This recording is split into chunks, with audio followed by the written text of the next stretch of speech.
Hey, get inspired, everybody. Thanks so much for checking us out at another episode of Tuesday Tips. I'm Diane Bennett with Inspired Homes in both Indiana and Michigan. And our Tuesday Tips guest today, Jeff Ray, South Bend Regional Chamber. Thank you so much for being our guest today. Great. Thanks, Diane. I'm always glad to see you. Thanks for coming over and glad to be a part of this today. Yeah, awesome.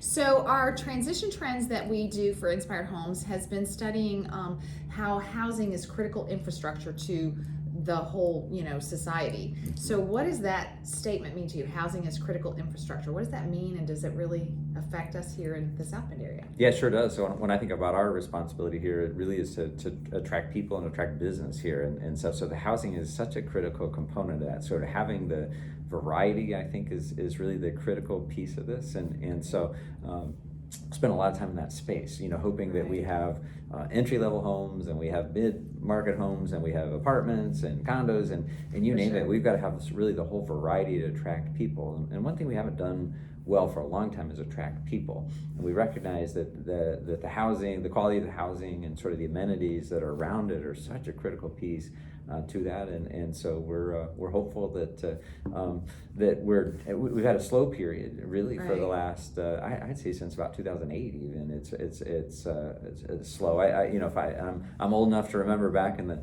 90s and early 2000s when we had a real boom, but I'd say the last 13 years in particular have been relatively slow. Slow at recruitment of other companies to our area. Not as much companies, but more on the housing side of things. The new housing development since 2008, right. and obviously the Great Recession happened there, and it's been a little slow on the business side, but all indications are pretty positive for our area. So if you looked at the census here recently, we're growing for the first time in several decades, and that speaks well to housing opportunities and other things. So and I think for the first time we're seeing some new subdivisions starting to pop up. Yes. And gosh, that's been 10 years probably since we've seen much of that. And so I think all those speak well to what we might see in the future. Right. So that's really a critical question is, how does the recruitment of businesses affect the housing market? Can you kind of speak to that a little bit? That your job is trying to bring and retain businesses in our area. How does that affect our housing market?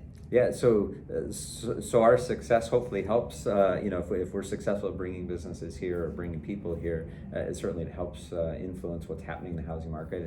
And we have to have good schools. We've got to have housing. We have to have good roads. We have to have great quality of place amenities. All of it's kind of this puzzle that needs to fit together. And if all the puzzle pieces kind of fit, then we're a little more successful in attracting folks.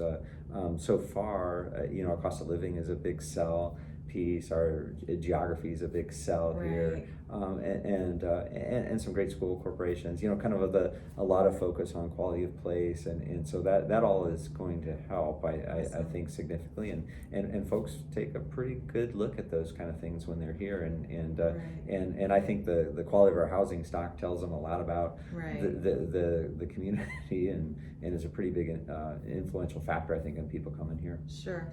And then is there anything that maybe our viewers as citizens of our community can do to help the chamber in their retention and business recruitment efforts? Or are there things that we as citizens should be doing to help you? Yeah, I always think cheerleaders is the biggest thing. Awesome. So many times folks remember something bad that happened 15 or 20 years ago and tell that story. I think that people live here have made a commitment to live here because there's things they like about the area. So we need more cheerleaders than anything else. And so strong advocates, I think, as you're trying to recruit your kids and your grandkids to come back to the area, I think that's another important piece. Help them understand that it's different maybe than it was 20 years ago when they were here in high school or something. So all those kind of things really be helpful. I do remember when we were hit that list years ago about being, a dying city, and that was like almost the best thing that happened because that's when we got the I Love South Bend, and people were like, "This is a great place. What do you mean?" No, we're totally and it totally flipped things around for us. It really did, and you think of the last decade being that transformational decade when people said we're not going to let Newsweek define who we are, and there's been a lot of great investment happening in regional cities, and other things helped us make some strategic investments to really and so I got to think heading into the next decade, we're going to really keep building on that success. Awesome.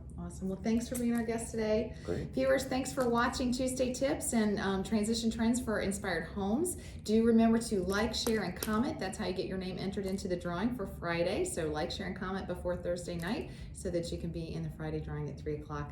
And thanks to Jeff, thanks to the Chamber for what you guys do. Thanks for watching. Remember, at Inspired, it's all about you. Bye-bye.